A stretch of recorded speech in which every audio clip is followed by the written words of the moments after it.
Turns out that common things that you run across every day can leak electricity and deliver a powerful, even deadly shock. The NBC 10i team dug deeper and found that dozens of locations in Providence are filled with stray voltage.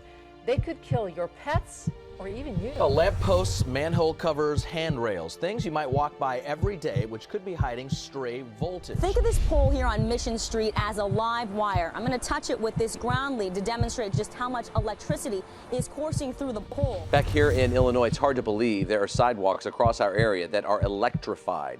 Touch the wrong light pole or step on a metal box and you can be killed. In a city like D.C., you could walk past dozens of these hidden trouble spots every day. Tom, you mentioned Cleveland and Akron, but is this a problem in the suburbs? And if so, what are we supposed to do about it? Contact voltage has killed people and pets in at least 15 cities. There's nothing more important than the health and safety of the public. I vowed that his death would not be in vain, that I would try to make it worth something and to help someone else from this ever happening. Sad news tonight out of Baltimore, Maryland. She was non-responsive. I said, Deanna. 14-year-old Deanna Green was electrocuted when she touched a fence at the ball field at Truett Hill Park. She was just standing there and she just started leaning. 227 volts was running through the fence that Green reached out and grabbed. By the time I turned around,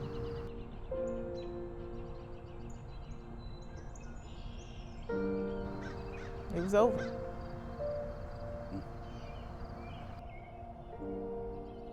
Why are we here as a local government? The very first primary reason we're here is we're supposed to protect people. That's it.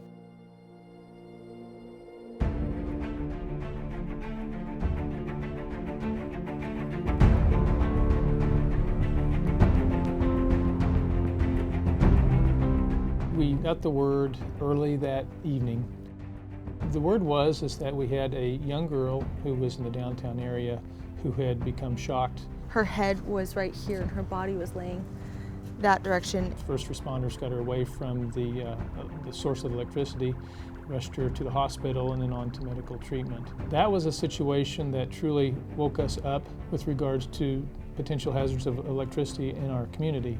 And what do we need to do to ensure that something like that doesn't happen again? Contact voltage at its core is a problem with an electric distribution system where electricity is leaking from the system and energizing surfaces that we can come in contact with, be it a sidewalk, a roadway, a mailbox, street light, a traffic light. Things that are in the public landscape that someone might walk on or touch become energized. And when that happens, it's a safety hazard because someone could step on it and get electrocuted. It is a very frightening experience. You're getting a lot of jolts through your heart, and your heart just can't handle this kind of electrical activity. I mean, just imagine when we're resuscitating somebody, we give them a shock, we give them one shock, period. You can imagine recurrent, shocks. And ultimately, you're going to develop a ventricular fibrillation or asystole, which means your heart stops. I'm going to put a light bulb, a household light bulb, to the surface of this box to demonstrate, how much of a hazard and danger that there is here.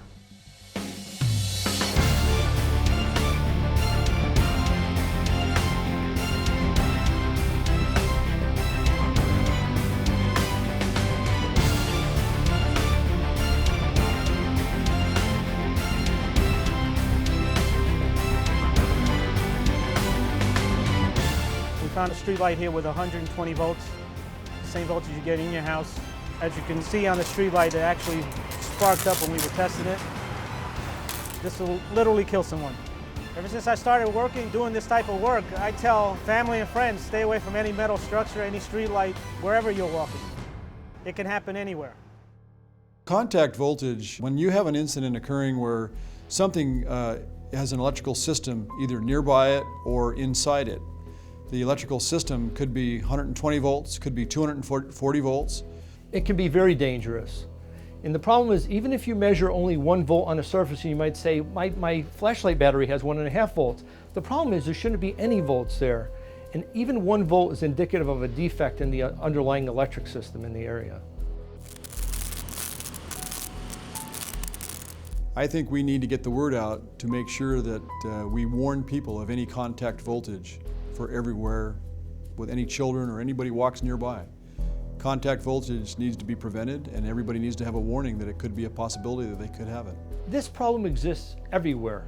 It's been measured in the US and Canada, Europe, everywhere. Unfortunately, because everyone is using the same kind of wires and insulation, and anywhere you go, the wires are not immune from aging and embrittlement. You need to at least have a baseline program where you go out and find out, do I have a problem? We really needed some technology that could see everything in the area and test everything, and then we end up becoming aware of work done at Sarnoff Labs, and we, Con Edison, partnered with them to develop what's now known as the SVD-2000. The SVD-2000 is the most sensitive electric field detector on wheels. What it's doing as it's driving down the street is it's looking for electric fields which are coming off of energized structures. If you think of the energized structure as a radio transmitter, this is a very sensitive receiver, and it detects those electric fields. And once it detects them, it gives the operators in the cab an audio alarm that alerts them to the presence of the energized object. We just got an E-field reading very high, and we're going to go out and investigate. So there's a school right across the street from, street lights or structures that have voltage on it. The street's closed off, so I'm pretty sure this is where the kids get let out after school. Most of them probably walk down the same block and go into these houses here where they live, and potentially there's a lot of voltage around here. Don't wait till you have a problem. You need to find things and fix them, and go back and do it again and again till you drive the incident rate near zero.